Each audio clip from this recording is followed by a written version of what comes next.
I was sipping my coffee, savoring the quiet of a slow afternoon, when my phone buzzed with a text from my husband, Ethan. Hey sweetheart, caught 3 fish today. This solitude's doing wonders for my head. Attached was a grainy photo of a tent by a lake, straight out of a generic camping catalog. I smiled tightly, typing back. That's great, honey. So glad nature's treating you well. My fingers didn't tremble, even though a storm was brewing inside me. My name's Claire Bennett, and 10 minutes ago, I thought I had a rock-solid marriage. 8 years with Ethan, high-flying investment guru and my college sweetheart, had me convinced we were unbreakable. Then my coworker Jessica burst into my office at our Denver law firm. Her cheeks flushed with urgency. Claire, you've got to see this, she said, shoving her phone under my nose. There, on Mia Carter's Facebook page, Ethan's 20-something secretary was my husband, lounging at a beachfront bar in Punta Cana. His arm was slung around her, a smug grin plastered on his face. Timestamp? 2 minutes ago. I scrolled, each photo a fresh stab. Sunset strolls, candlelit dinners, poolside kisses. Captions like, finally with my soulmate, and no more pretending, drip with a nauseating mix of arrogance and glee. Oh my God, Claire, I'm so sorry. Jessica whispered, reaching for my hand. What are you gonna do? I shut my laptop with a slow, deliberate click. Years of courtroom battles had trained me to keep my poker face intact. Ethan had no clue his meticulously crafted wilderness retreat lie was unraveling. All because his mistress couldn't resist flaunting their fling online. He didn't realize that while he sipped mojitos and trashed our vows, he'd handed me the ammo to bury him. First, I said, grabbing a legal pad. I'm texting my dear husband to ask if the fish are biting. I fired off another message. Miss you tons. Can't wait to hear about your rugged adventures. Jessica blinked, confused. You're not gonna call him out? I smirked, recalling every case I'd won by letting my opponents dig their own graves. As a corporate attorney, I knew surprise was my sharpest weapon. Ethan thought he'd outsmarted me with his camping cover story, never suspecting Mia's social media obsession would be his undoing. Do you know what's sweeter than catching him in a lie? I asked Jessica, scribbling notes. Letting him keep lying while I torch his world. Ethan and I met at Stanford Law. He was all charm and ambition, a perfect match for my drive. While our classmates crumbled under late-night study sessions and cutthroat internships, we thrived. Or so I thought. After graduation, I passed up a cushy New York gig to stay in Denver with him. He'd scored a gig at Pierce & Langston, a top-tier investment firm, and I wasn't about to kick off our marriage long distance. You're making the right call, he'd said, squeezing my hand. We're a team. I carved my own path at Harper & Stone, climbing to become their youngest corporate attorney. Ethan seemed proud, until I noticed his jaw clench whenever clients demanded me specifically. Our marriage had its hiccups, but we handled them like lawyers. Negotiate, compromise, move on. Then Mia showed up at his firm 6 months ago, young, stunning, and, per Ethan's constant praise, so efficient. Finally, a secretary who keeps up with me, he'd say. I ignored the red flags. I trusted him. Jessica snapped me out of my reverie. Remember when he ditched your anniversary dinner? Said he was swamped at work? I reopened Mia's Facebook. There it was. A check-in at Vino Rosso, same night, captioned, late nights at the office never felt so good. I can't believe I missed it, I muttered. Jessica shook her head. You didn't miss it, Claire. You trusted him. Big difference. I thought of the signs I'd brushed off, the unused gym membership, the sudden work conferences, the new passwords on his devices. Textbook infidelity moves I'd seen in dozens of divorce cases, yet I'd convinced myself we were different. The worst part, I said, pulling up our joint bank records. He's funding their little love fest with our money.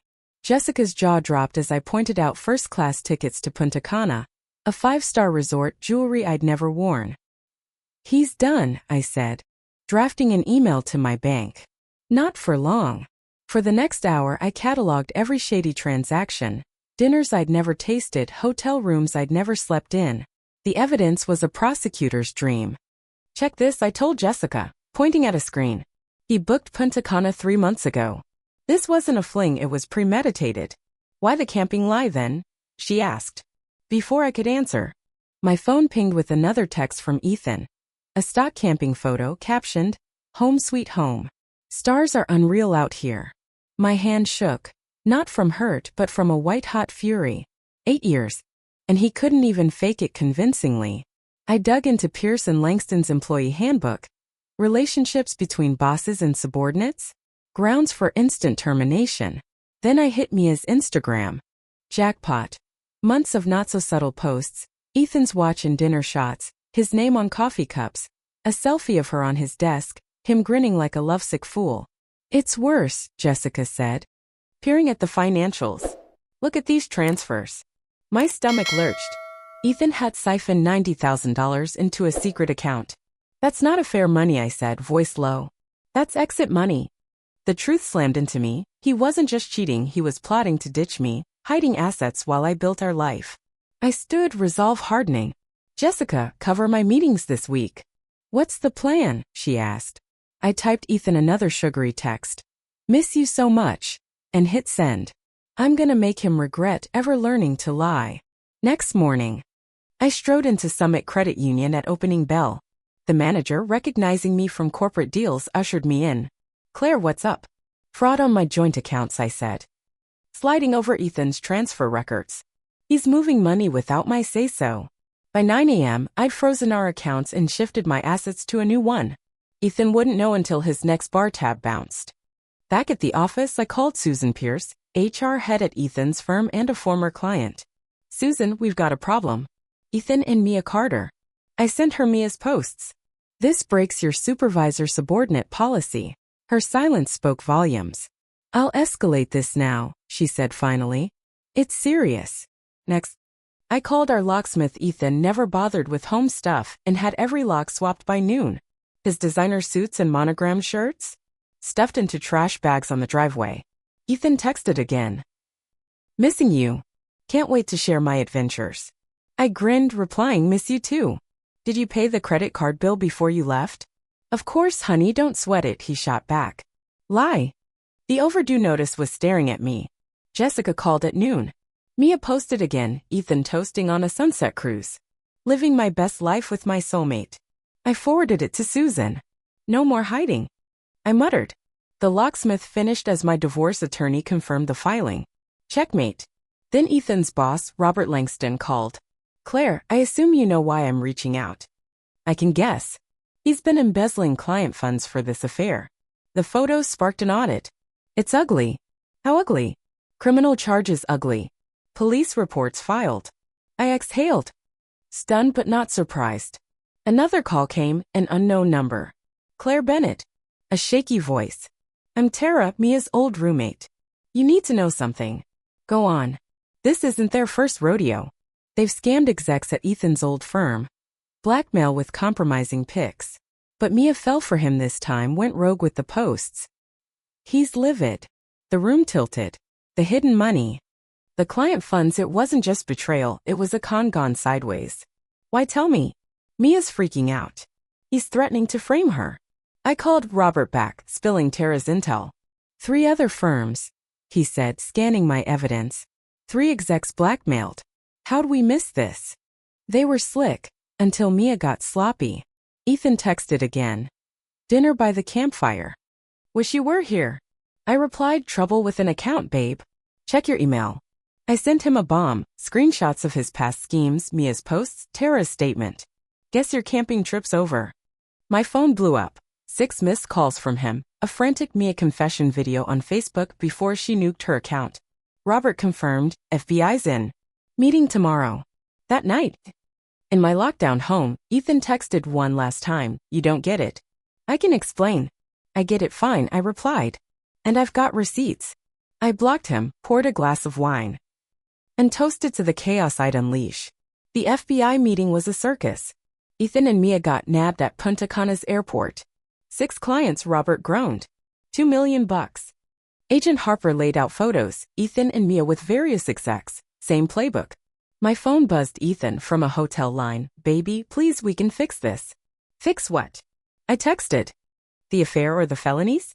I did it for us, he pleaded. The money was our future. Our future while you plan to bail? I shot back. Who ratted? Mia's not lying, she's nothing. So that came an account you set up with her. Silence. Then, how do you know? I'm a corporate attorney, Ethan. It's my job. Say hi to the FBI. I'll spill where the money is, just stop them. Too late. Hours later, they were in custody. The scam spanned states and firms with accounts in 3 countries. Robert offered me general counsel at Pierce and Langston. I'll think about it, I said, already dreaming bigger. That night, Jessica brought wine. Ethan's plea bargaining, ratting out everyone. I smirked. He underestimated me. All those years he thought my career was cute. Turns out, it's what crushed him. The trial was quick. Ethan got 8 years, Mia 5. I wore my law school mock trial suit to sentencing. His stunned stare was priceless. Your Honor, my wife and I could settle this privately, he begged. The feds disagree, the judge snapped. I walked out into Denver's sunshine free. Pierce and Langston gave me a corner office, but my fraud consulting firm, born from Ethan's mess, exploded. Clients flocked from 3 states. Ethan's last letter? Shredded unread. 6 months later, Tara visited. I'm starting a business. Can you help me avoid fraud? First one's free, I said, nodding to a chair. That night, Robert stopped by. Ethan's begging me to make you read his prison mail. Tell him I'm too busy running 2 empires, I replied, glancing at my reflection, a woman who'd turned betrayal into victory.